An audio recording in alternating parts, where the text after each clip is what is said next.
Hi, this is Dr. Mervin. In this video, we are going to see how to construct the cumulative frequency distributions and how to graph the cumulative frequency distributions.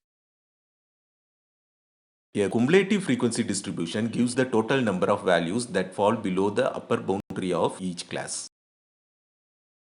We will take the example that we used in our video in organizing and graphing of quantitative variable and use it to construct the cumulative frequency distribution here. So using the frequency distribution of the problem we did in organizing and graphing quantitative variable reproduced here, prepare a cumulative frequency distribution for the home run hits by Major League Baseball teams during the 2002 season.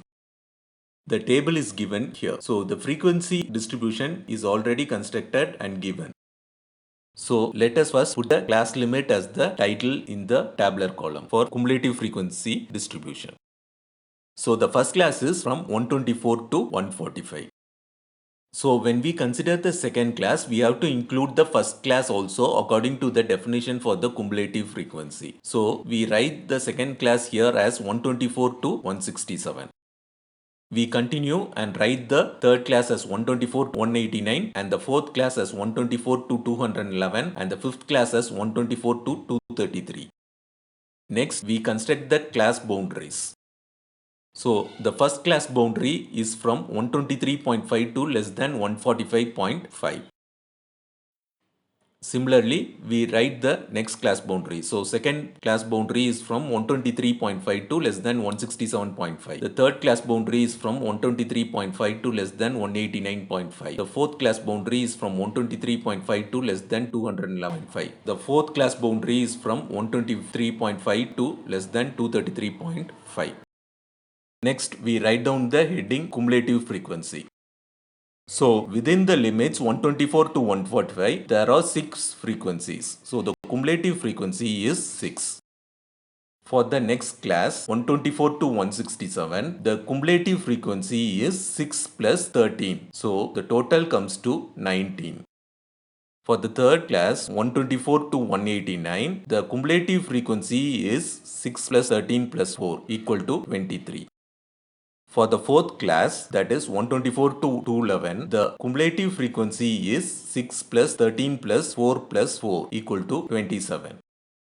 For the fifth class, that is 124 to 233, the cumulative frequency is 6 plus 13 plus 4 plus 4 plus 3 equal to 30.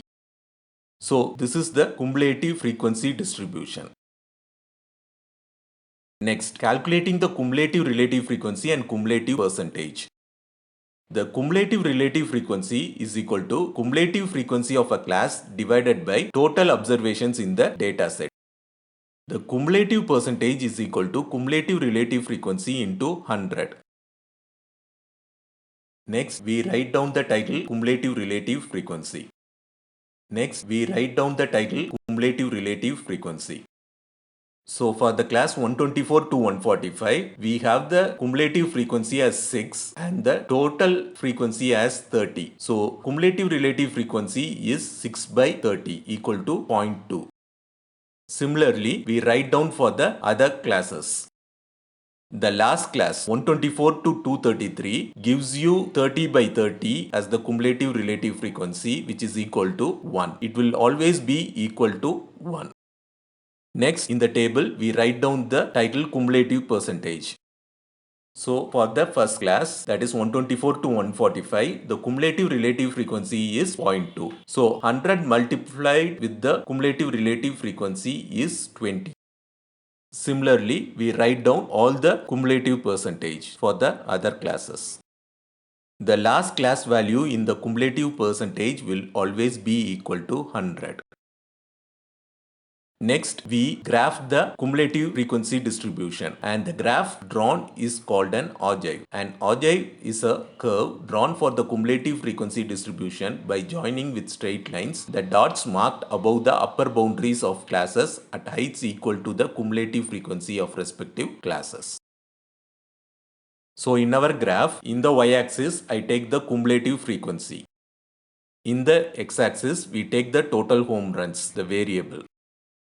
In the x-axis, we mark the boundaries of the classes. So we start from the lowest boundary, which is 123.5, and go on to the upper boundary of the sixth class, which is 233.5. Now we put dots for each of the boundaries. So 123.5 is going to be 0, and 145.5 it's going to have a cumulative frequency of 6, and 167.5 is going to have a cumulative frequency of 19, and 189.5 is going to have a cumulative frequency of 23, and 211.5 has a cumulative frequency of 27, and 233.5 has a cumulative frequency of 30. The ogive curve can be flat but will never come down. So this is a special property of the ogive curve. So with this, the cumulative frequency distribution and the graphing of the cumulative frequency distribution is over. Thank you for watching this video. If you found this video interesting, please like and subscribe to the video. Thank you.